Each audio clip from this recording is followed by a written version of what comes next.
pas pour nous-mêmes, mais pour Jésus-Christ comme véritable. Quelqu'un pourra se poser la question, comme on a dit, comment est-ce que je peux connaître la volonté de Dieu? Nous avons donné quelques points qui pouvaient nous aider à connaître la volonté de Dieu. Entre autres, c'est donner, s'abandonner entièrement à Dieu. Vous allez lui-même à la maison. Dans toujours Romains chapitre 12, verset 1er. Il nous demande de nous sacrifier comme une offrande vivante.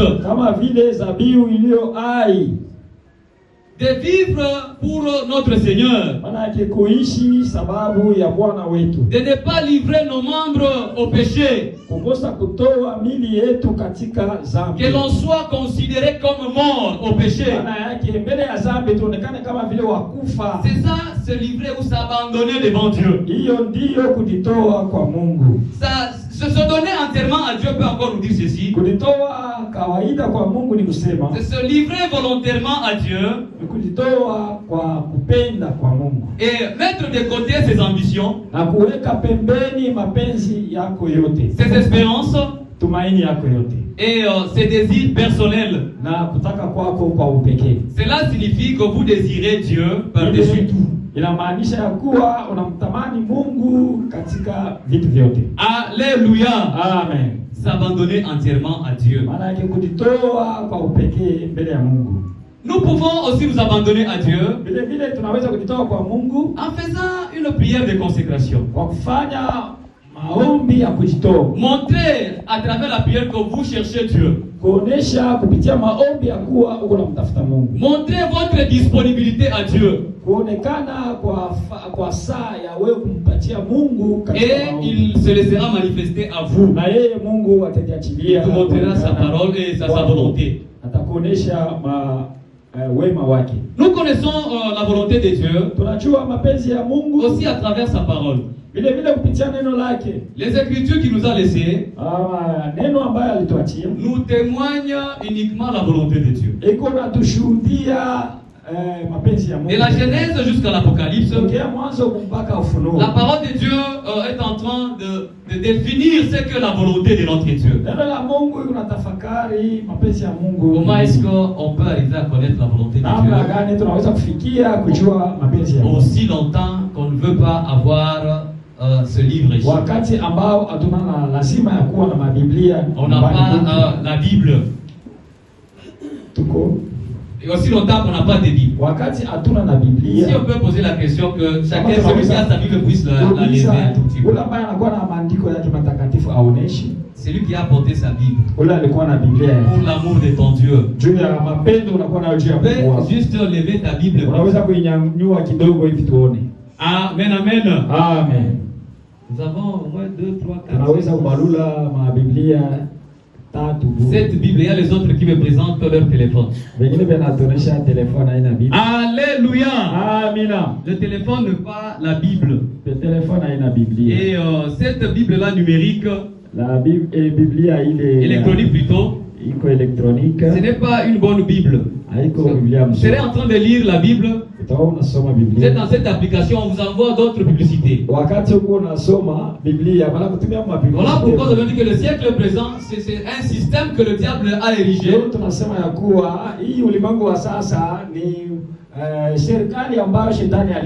pour tirer les enfants de Dieu dans la perdition.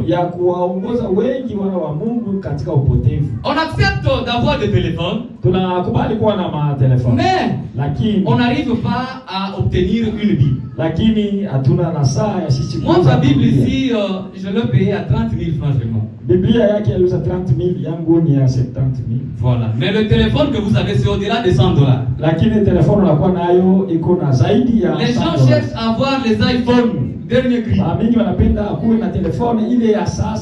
qui coûte 1700, 2500 $, voire même plus. inaweza kuwa na bei zaidi ya La Bible qui lakini coûte le fisc 30, même 15 000 francs, il y a la Bible de 15 ambayo 000. inaweza kuwa na bei ya 15 Et de 8 000 francs, il y a la Bible na de ya 8 000. 8000 francs iko hapo. Vous voyez, les gens là, les gens n'ont pas cette volonté-là. Naona watu hawana na ile De connaître mapenzi Dieu, ya kumjua Mungu, de connaître la volonté de Dieu. ya kujua mapenzi ya Mungu. Pourquoi? Sababu gani? Voilà pourquoi ce que j'ai dit, parce qu'ils ne sont pas prêts de la mettre en pratique. Nilisema ya kuwa ni sababu hawana tajari kuiweka katika tendo. Quelqu'un qui a un téléphone de 1500 $, Mmoja ambaye anakuwa na telefoni ya $1500, juste la Bible de 30 000 francs, lakini kuwa na Biblia tu ya 30,000 francs il n'en a pas. ana nayo, Mais il est chrétien. lakini yeye ni Cet Mkristo. homme ici, vous allez le dire. Huyu mtu utasema, Mais si vous lui posez la question, kama est-ce mnamuuliza qu'il aime Dieu ou il ne l'aime pas? anampenda Mungu au hapana?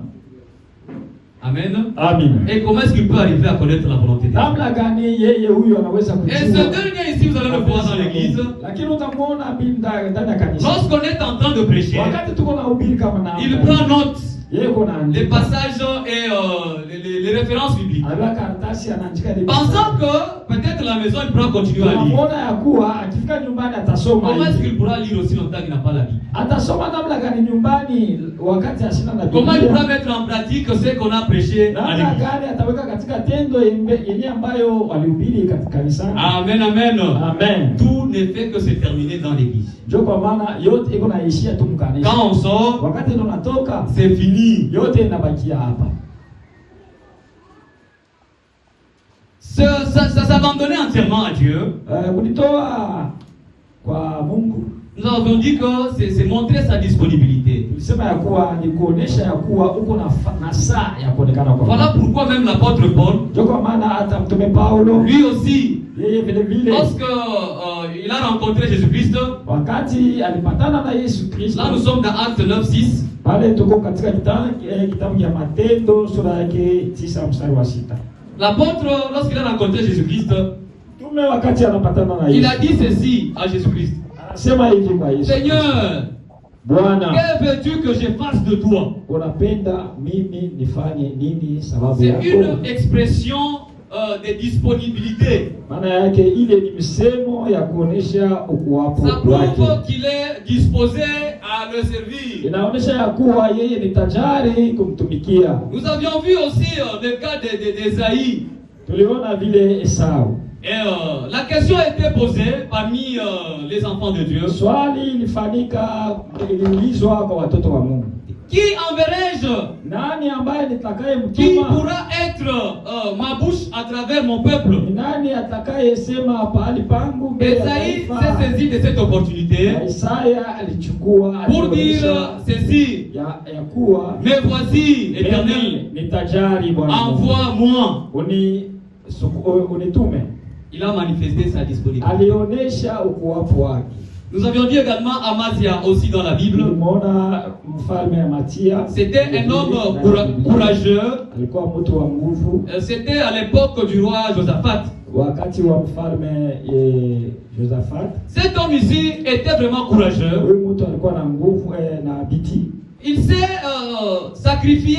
Donc il s'est consacré volontairement à l'Éternel Alijitoa upekee kwa Mungu pour le service de Dieu. sababu ya kazi ya Mungu. Bien sûr auprès du roi Josaphat. Pembeni ya mfalme Josaphat. Lui ainsi que le groupe qu'il était en train de diriger. Yeye pamoja na kikosi ambacho alikuwa akiongoza. Nous avions vu également Samuel. Tuliona vile Samuel. Lui aussi il s'est consacré à Dieu. Donc il a accepté à l'appel de Dieu. Alijitoa na kukubali mwito. Lorsque l'Éternel l'appelait, wakati Mungu alikuwa anaita, il était encore enfant. Alikuwa il ne savait quoi faire. Hakujua nini Il atakayoifanya. est allé vers Élie. Alienda kumuona mtumishi wa Mungu Eli. Seigneur, tu m'appelles? Bwana unaniita? Non, je ne t'ai pas appelé, retourne, va te coucher. Mimi sikukuita. Pour la seconde fois, mara ya pili, la troisième fois, mara ya tatu vile. L'homme de Dieu lui dit, mtumishi wa Mungu akasema, si tu entends encore cette voix, kama unasikia tena ile sauti, réponds ceci. jibu namna hii. Parle Seigneur, Sema Bwana, ton serviteur écoute.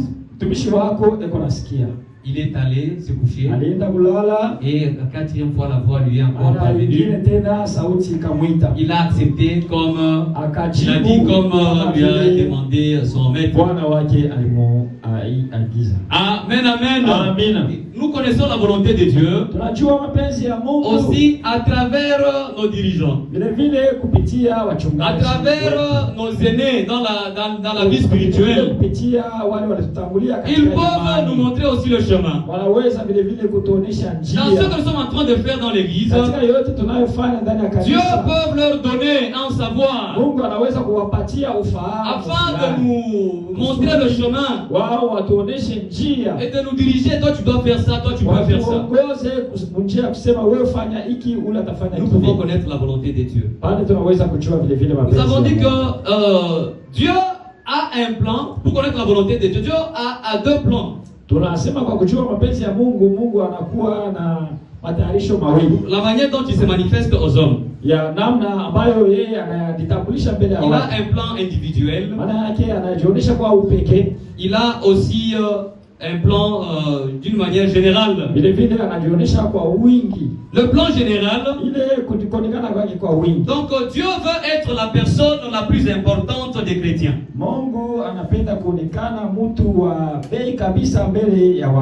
Dieu veut que la priorité ou l'ambition soit l'ambition suprême de chaque chrétien soit l'avancement du royaume des cieux.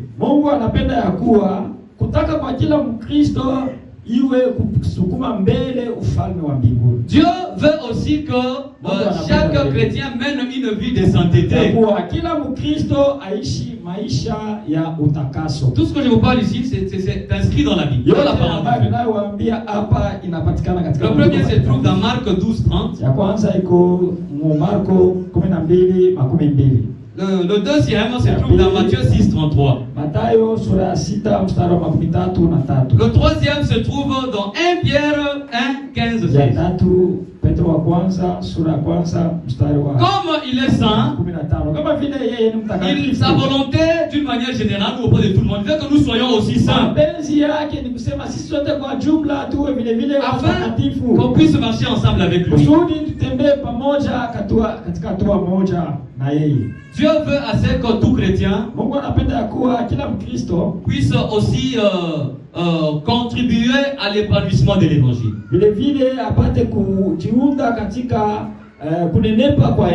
Et tout en se rappelant aussi la venue de notre Seigneur Jésus-Christ. Nous devons vraiment nous rappeler. Ça nous revient de devoir. Lorsque ton prochain commence à s'égarer, si tu l'aimes réellement, tu dois le rappeler en lui disant que mon frère, ma soeur, maman, papa, ce que tu es en train de faire n'est pas bien. Sache que Jésus revient bientôt. Sois prêt pour le recueillir.